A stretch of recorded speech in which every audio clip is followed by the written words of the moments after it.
This is definitely going to be the most incredible the hibiscus has ever been. It is just massive this year. And the number of blooms is just, this is going to be incredible. So, I'm turning these into the fabric staples. Look at all this I got to weed. Oh my god. I asked my brother, he's recovering from surgery still. I asked him if he'd at least come in this side over here, especially some orange tiger lily. It's almost like I've always complained about people taking up milkweed, and it's like Mother Nature heard my plea and gave me a whole window well full of milkweed. See, like stuff's getting real dry on this side. This was the more recent hibiscus that we put in.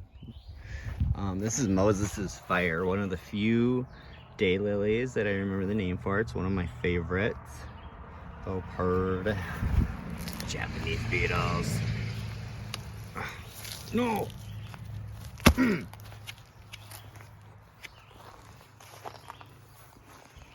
Devil's minions. Those are so pretty. But see, yeah, look, they're getting sad looking. Oh, marigolds are hanging in there. Oh god, I gotta dig up my little baby columbines.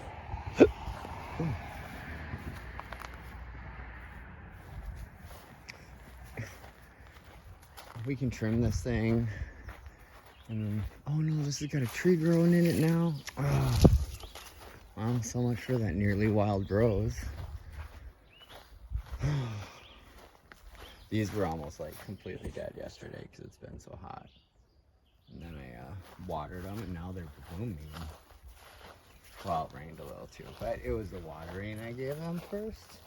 I see my mess of pots everywhere. It's because I'm always digging up perennials for us to put in the farm stand, which I still gotta finish the signs for.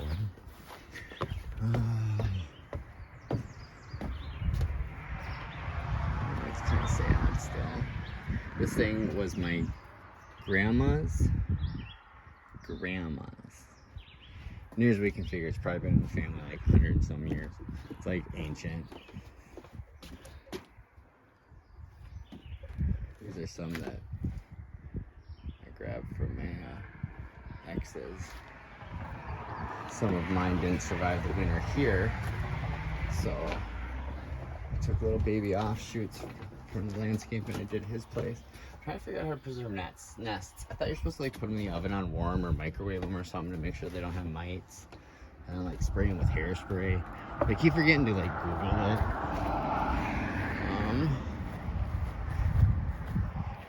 Oh, look at those. Taking this for posterity's sake, and so that way, in case anything's not blooming by the time Grandma gets back from her trip, she can take a look.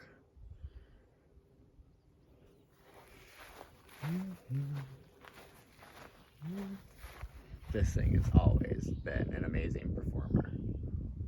Dad and I built these trellises a long time ago. It's just ripped down 2x4.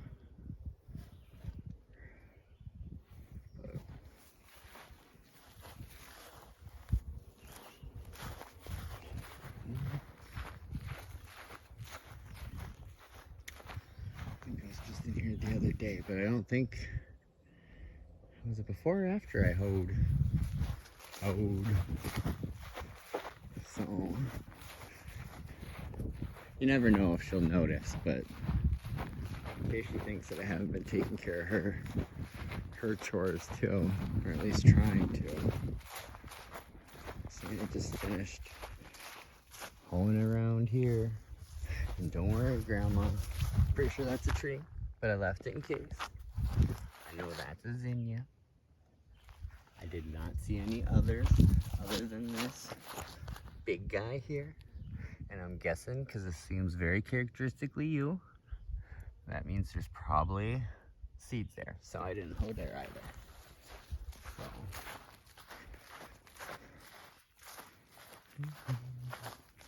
I'm working over here. At least I did the around the outside of the garden with the tiller. Before I stop, I gotta get the garden fork. Oh, you know what? I didn't see how you're doing out in the sun today. Not bad.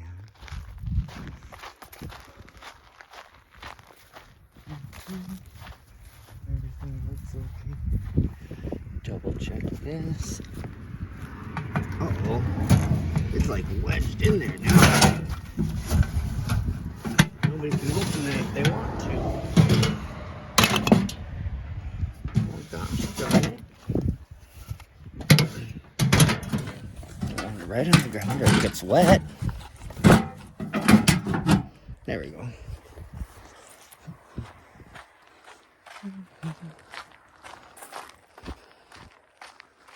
I would like to propagate these trees, the butternuts or the white walnuts. Now that I know they're here and they're really producing, I want to take advantage of that. I gotta reach out to a family friend and see if she's still got choke cherries I can go get. Because originally I was only gonna save some of my goji berries or wolfberries, but if I can salvage any rhubarb from here, this stuff's dying. So I'll put it in this garden.